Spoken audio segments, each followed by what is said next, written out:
Uma das coisas que nós temos que entender nessa manhã é que todos nós nascemos em um mundo caído, em um mundo morto. Nós vivemos em um mundo caído. Então todas as coisas e catástrofes que você observa ao redor é consequência da queda do homem lá no Jardim do Éden. E a morte entrou no planeta. Só que nós temos uma forte convicção de que o nosso Pai Celestial está conosco. O nosso Pai Celestial nos ama. Então, nessa manhã, o que nosso Pai Celestial não pode fazer por nós? Tem muitas coisas que enfrentamos e nós temos que entender, não é porque pecamos, é consequência da operação da morte no planeta. A doença é nossa inimiga? Sim, é nossa inimiga. Ela pode chegar? Sim, ela pode chegar. Mas nós podemos crescer e amadurecer na nossa fé. Enfrentar cada ataque de Satanás com a convicção da verdade estabelecida. Então, você tem que entender o seguinte, um dia eu nasci em um reino morto. Um reino destruído, um reino onde a morte operava.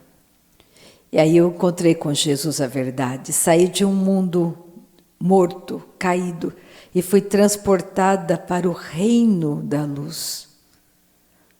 Hoje eu vivo em um mundo que é o mundo da verdade. Hoje a minha realidade é a verdade. Hoje a tua realidade é a verdade do Evangelho. Eu não estou mais lá. Eu vivo em um mundo morto, mas eu não sou daqui. Nós temos que entender que somos forasteiros nessa terra. Nós não somos daqui, nós somos do céu, nascemos de novo. Então, será que existe alguma coisa que seja demasiadamente difícil? Que Deus não possa fazer por nós nessa manhã? Não. Então, o que eu tenho que entender hoje? Eu quero falar um pouquinho sobre Abraão, o pai da fé. Por que eu quero falar de Abraão? Porque a vida de Abraão não mudou da noite para o dia. Ele foi crescendo, ele foi chamando a existência pela palavra. O que nós temos que fazer? Nós temos 24 horas do dia, cada um de nós. E durante o nosso tempo aqui na Terra, nós podemos fazer uma escolha de chamar a existência essa palavra para a minha vida ou continuar murmurando, reclamando, falando aquilo que eu não devo falar. É minha escolha. Se você não tem uma coisa boa para falar, melhor ficar quieto. É melhor não falar.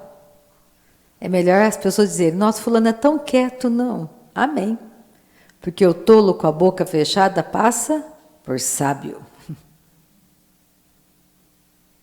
Você não tem o que falar? Se você só fala coisa ruim, um conselho, mude por dentro e comece a falar as coisas boas, porque isso é benefício para você, isso é coisa boa para você. Você pode falar que o seu filho é isso, esse menino puxou para o avô, puxou para o tataravô, essa família só dá isso, é todo mundo assim. Ou você pode falar, você que nasceu de novo, eu tenho uma promessa maravilhosa do meu Pai. Todos os meus filhos são ensinados do Senhor. Grande é a paz sobre os meus filhos. Os meus filhos são exatamente aquilo que a Bíblia diz, valorosos, corajosos. Os meus filhos crescem diante de Deus como cresceu Cristo, em graça, poder e formosura. Eu posso revelar Deus para o meu filho no dia a dia. É você que tem que entender que existia algo na vida de Abraão. Abraão ensinou os descendentes dele que existia um Criador. O que é que você está ensinando na tua casa? O que é que eu ensino com a minha vida? Que existe um Criador, que existe uma verdade. E como que a gente faz isso? Com a boca fechada, com o nosso comportamento. Você vai mudando o seu comportamento. Antes você era um mentiroso, agora você não mente mais. Antes você fantasiava, Hoje você não fantasia mais. Você fala a verdade. Então vamos começar nessa manhã, em primeira carta de João, lá no final da Bíblia, aleluia, glória a Jesus. Eu quero que você entenda que a palavra na sua boca tem muito poder. 1 João, capítulo 5, versículo 4.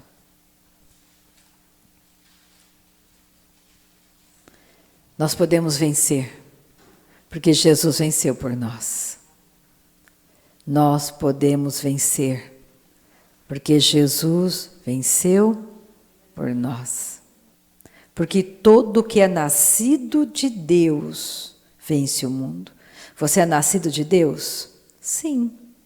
Um dia todos nós fomos nascidos de Adão. Mas aí encontramos com Jesus. Somos nascidos de Deus. E porque somos nascidos de Deus, podemos vencer o mundo. E esta é a vitória que vence o mundo. A nossa fé. Então, a fé, ela tem que estar embasada em uma esperança que está nessa palavra. Fé não é um sentimento. Ah, eu tenho fé. Nossa, aquela pessoa é tão cheia de fé. Mas olha a vida dela. A vida dela mostra que ela tem fé? Não. Mas ela fala. Mas falar acontece? Sabe porque você fala, ah, eu sou perfeita? Mas as pessoas vão olhar para você e vão ver Jesus em você. Porque você fala como Jesus, você anda como Jesus. E nós temos que começar a entender isso, o poder da cruz. Deus não fica olhando as suas fraquezas. Que você tem fraqueza, Deus está cansado de saber. Mas Deus olha você em Cristo. Aí está a diferença. Quando Deus olha para mim, Ele vê Jesus, o que Ele fez em Jesus. Em mim, em você. Então Ele está trabalhando para que você entenda quem você é. Você não é fraco, você é forte. A sua carne é fraca. Mas o teu homem interior é forte. E olha só, versículo 5. Quem é o que vence o mundo, senão aquele que crê ser Jesus, o Filho de Deus?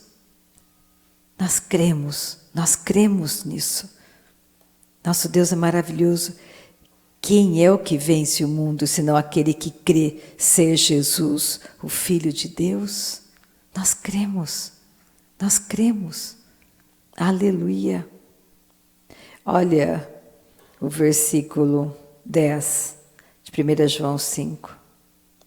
Aquele que crê no Filho de Deus tem em si o testemunho. Que testemunho é esse? É a vida de Deus. Aquele que crê no Filho de Deus tem em si o testemunho. Aquele que não dá crédito a Deus o faz mentiroso, porque não crê no testemunho que Deus dá acerca do seu Filho. E o testemunho é este, que Deus nos deu a vida eterna, e esta vida está no seu Filho. E o testemunho é este, que Deus nos deu a vida eterna, e esta vida está no seu Filho. Aquele que tem o Filho tem a vida. Aquele que não tem o Filho de Deus não tem a vida.